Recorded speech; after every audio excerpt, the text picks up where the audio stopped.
Fala Direito, o seu direito na ponta da língua.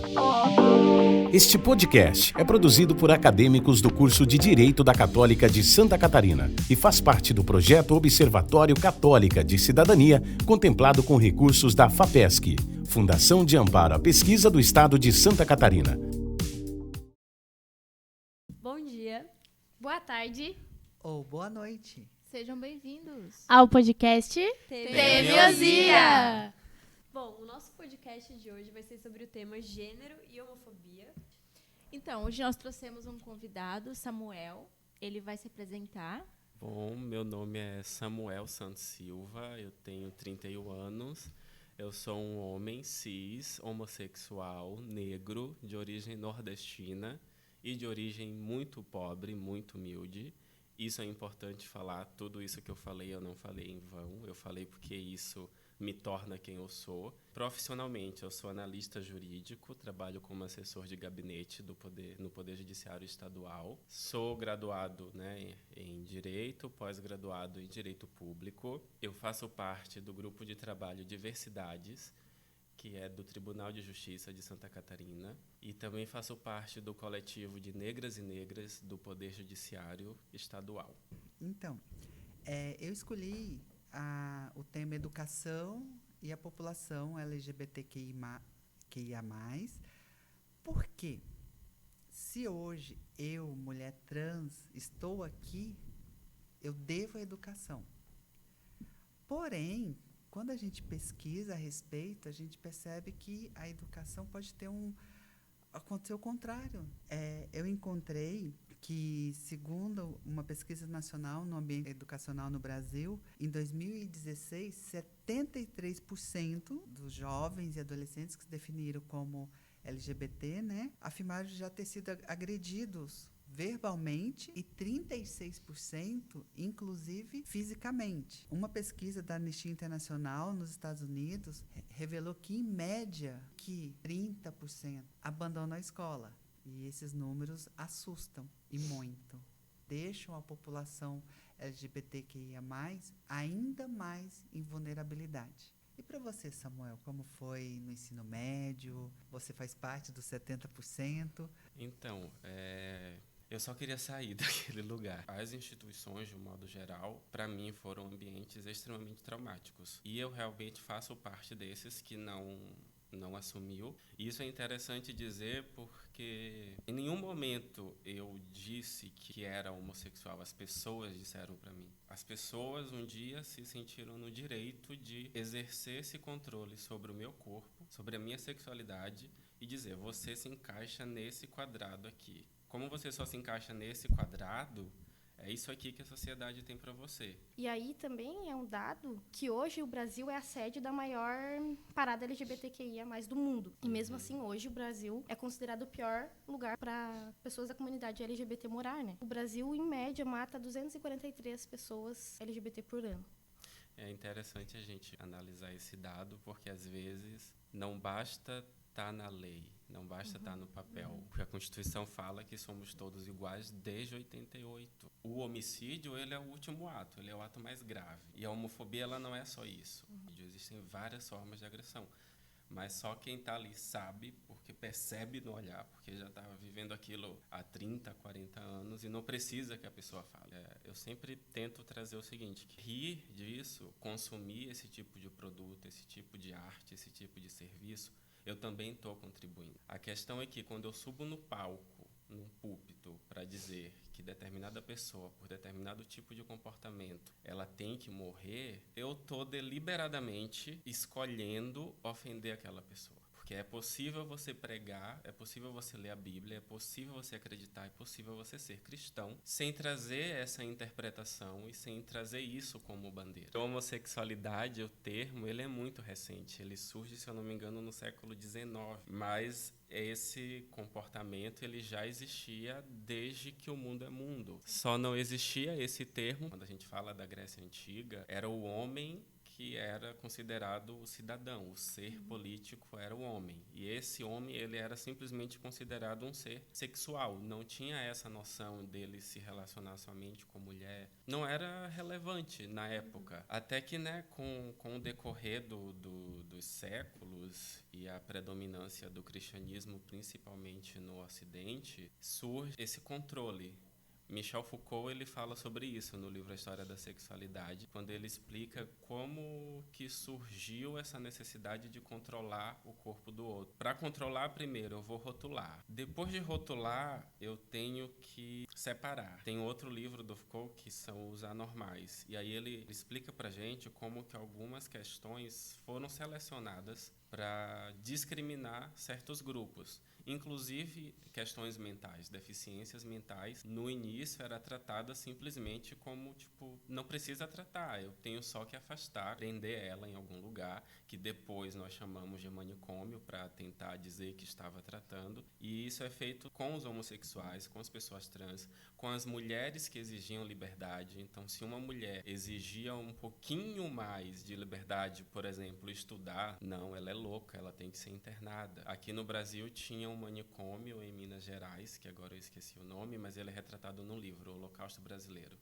E tem histórias de mulheres que foram detidas simplesmente porque queriam viver a sua vida e o pai, o patriarca da família, resolveu internar. Só que chega um determinado momento, e a gente também não pode deixar de ignorar que foi uma urgência do capitalismo. O capitalismo precisava desse grupo de consumidores. Então toda essa aceitação que a gente está tendo hoje, ela surge aí. A gente tem que ter em mente porque às vezes alguns grupos se aproximam como se apoiasse. Em junho todo mundo usa o arco-íris, mas você não vê nenhuma pessoa LGBTQIA+, na direção de determinada empresa, na televisão. Nós somos a sociedade, a gente tem que se transformar. E a gente tem que fazer isso cotidianamente. Quantas pessoas trans tem no meu círculo? Quantas pessoas negras? Quantos indígenas, quantas pessoas com deficientes. E aí a gente para refletir como que a gente foi deliberadamente invisibilizando essas pessoas do nosso círculo. Então, Samuel, gostei muito dessa sua última fala, que até no material que a gente estava estudando, tem um artigo que diz que as mídias de massa colaboram muito mais hoje com a aceitação, mas não trazendo consigo o maior respeito à homossexualidade, mas a gente continua lutando. Então, finalizando o nosso segundo bloco, vamos para o terceiro, onde a gente tem mais perguntas pontuais para perguntar para o nosso entrevistado. Samuel, com base na sua vivência, você acha que os profissionais do direito, membros da comunidade LGBT, têm maior dificuldade de ingressar no mercado de trabalho na profissão do direito? Bom, acho que como uma consequência do que a gente tratou aqui sobre educação, né, é importante a gente frisar que já é difícil essa pessoa conseguir chegar numa universidade. Formado, por exemplo, a advocacia, né, advocacia privada, você passa por um processo seletivo. Nesse processo seletivo, a pessoa responsável pela contratação, ao conversar com você, vai fazer uma leitura. Eu sou de Salvador, eu me formei no Rio Grande do Sul. Ao me formar, eu tentei advogar enquanto estudava para concurso público. Eu não ia conseguir advogar sozinho, porque eu não tinha nome, não tinha dinheiro para abrir um escritório, não tinha cliente, né? Eu ia tentar entrar num escritório. Aí você envia currículo, você faz entrevista, mas quando você abre a boca, você já é identificado. E esse é um outro ponto também que a gente deve abordar, que aí quando você é identificado, no meu caso, você é identificado como homossexual, você é negro e você é nordestino. Todas essas três características são facilmente identificáveis quando eu falo. Quando a instituição ela não é tão receptiva, você sabe que você já está fora. E não importa se você sabe os prazos dos recursos, não importa se você sabe o que diz a lei, não importa nada. Primeiro você pensa se um escritório de advocacia, né, o perfil seria um bom advogado. Não necessariamente. Existem outras exigências para essa pessoa. Por quê? Porque ele vai para uma audiência, ele vai falar com juízes, juízas, porque se eu percebi, a juíza, o juiz também vai perceber. Será que isso vai prejudicar o escritório? Foi aí que eu percebi que eu só teria a chance de atuar na minha área através do concurso público. Porque quando os avaliadores pegam para corrigir a prova, eles não têm como saber que é um homossexual, que é um homem negro, que é uma pessoa nordestina. A prova fala por mim. Claro, né, quando não tem fase oral. Eu até estava conversando esses dias com um colega e ele lembrou que alguns anos atrás de pessoas que chegou na prova oral tentava adotar um comportamento que disfarçasse a sua sexualidade para conseguir entrar. É uma transformação que tem que ser bem ampla. É por isso que é importante a gente ter a noção de interseccionalidade, que é um conceito que vem sendo tratado principalmente por feministas negras, e elas trazem a questão de que, tipo, não basta você analisar só um critério. Então, tipo, eu não tenho como dizer que é só a homossexualidade. A gente tem que analisar por mais de um viés. Tem a questão do gênero, tem a questão da classe, tem a questão da raça. E uma opressão, ela nunca age sozinha e não existe hierarquia. Ele sofre mais por ser isso, ela sofre mais por ser aquilo. É interseccional. Atinge aquela pessoa, atravessa a vida daquela pessoa de diversas maneiras. Se a gente parar para pensar, por exemplo, nas novelas, né, que tem um grande público no Brasil, quantos homossexuais já apareceram? Dá para contar no dedo ainda, mas quantos homossexuais negros apareceram? Quantas pessoas trans apareceram? Eu consigo contar? E quantas pessoas trans negras? A gente tem que ter sempre esse cuidado quando analisa essas questões sociais para não utilizar só um viés, porque se eu penso só por um viés, essa análise ela pode ser deficiente, porque tem uma autora norte-americana, o nome dela é Bell Hooks, e ela tem um livro que se chama E Eu Não Sou Uma Mulher? É uma pergunta. Nesse livro, ela explica toda a origem do movimento feminista nos Estados Unidos, que surgiu com as sufragistas. Eram sufragistas brancas, porque as mulheres negras estavam saindo do sistema de escravidão, então não dá para dizer que elas tinham as mesmas exigências, as mesmas pautas, porque enquanto a mulher branca estava pedindo para votar, a mulher negra estava pedindo para não ser estuprada pelo seu patrão. Nesse livro, Bell Hooks explica como que em determinados momentos, na distribuição de privilégios, mulheres brancas conseguem ainda estar acima de homens negros. Tem um homem branco, né, que está sempre acima, e às vezes, dependendo do que a gente está analisando, logo abaixo vem o homem negro, depois mulheres brancas e outras vezes mulheres negras. Mas em muitas vezes a mulher branca ela consegue obter mais privilégios do que homens negros. Então é por isso que eu não posso só analisar a questão do gênero. Eu tenho que também analisar a questão da raça. E falar sobre interseccionalidade me lembra o que uma outra autora fala, que a mulher negra, por exemplo, ela é o outro do outro. Porque a Simone de Beauvoir ela falou que a mulher era o outro. Por quê?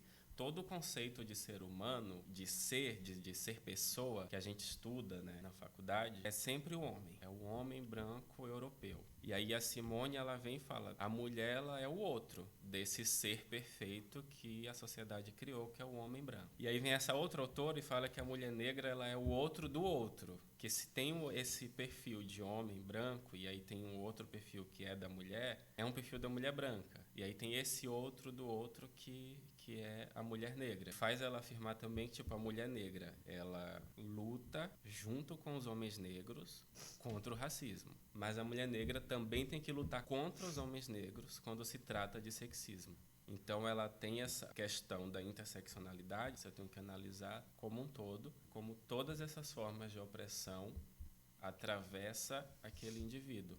Lembrando que cada experiência, apesar de ser única, eu consigo analisar como a sociedade como um todo escolheu determinados critérios para distribuir privilégios. Quando eu distribuo privilégios, ao invés de distribuir direitos, porque se eu distribuo direitos, né, eu distribuo para todos. Quando eu distribuo privilégios, eu escolho determinado grupo. São duas faces da mesma moeda. Se eu distribuo privilégio, eu estou distribuindo subalternidade, porque aquele privilégio vai ser exercido contra um grupo. Então, se eu tenho um privilégio por ser um homem cis, é porque tem uma pessoa trans que está passando por uma subalternidade. Então, eu tenho que analisar sempre isso de forma bem ampla, assim, considerando todos esses critérios. Eu falei demais de tudo. Não, é sério. Que aula! Que aula! Olha, Eu falei muito desculpa. Acho que até você pode encerrar com a sua... né? Por favor, hein? Com esse boom aqui. Olha, não corta um segundo dessa Com esse boom. fala. Gente, a gente vai fazer uma petição hoje pro Geiso aceitar 40 minutos de podcast. Fala Direito, o seu direito na ponta da língua. Este podcast foi produzido por acadêmicos do curso de Direito da Católica de Santa Catarina, sob supervisão do professor Dr. Jason Giovanni Heiler. O Fala Direito é integrante do projeto Observatório Católica de Cidadania, contemplado com recursos da FAPESC. Outros conteúdos para turbinar o exercício da sua cidadania você encontra nas redes sociais. Instagram, @fala_direito. E Spotify, Fala_Direito. Dê um upgrade na sua cidadania. Siga o Fala Direito.